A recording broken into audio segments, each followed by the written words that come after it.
Now, one quick thing, always remember all the parts and tools you'll need will be listed in the video description below. Make sure to check that out. I get that question all the time. Where do I get the parts?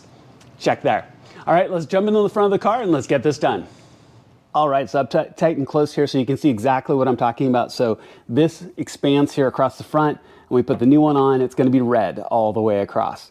Now, a couple of things here really quick. This is an easy install. We're gonna use the new one here as an example. Let's look here really quick.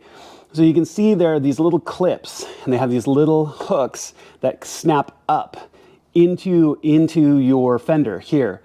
So what we're going to be doing is depressing these and to get these hooks down and out. And I wanted to show you on the new one so you get a sense of what you're going to be working with back here along this plastic line. Now, underneath as well, we've got a whole series of little plastic expanding rivets. Now, I'm going to grab my camera and I'm going to show you the underside here in a second, but it really is only a half a dozen or so, a little bit less, and we're going to pull all those out. Then this piece will swing loose. It will swing out, and then we can start to get to all these little clips.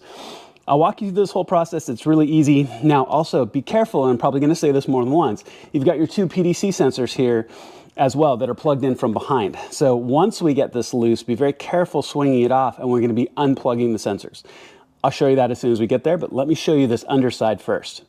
All right, y'all, so let's go ahead and look here at this bottom edge. Now, mine is a model year 24. There might be some slight differences in the models as they move forward.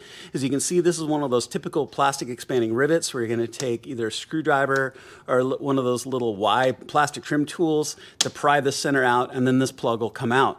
Now, what I do notice, and there's 6 all the way across, is I've got 1, 2, 3, 4 10 millimeter screws that are set in here.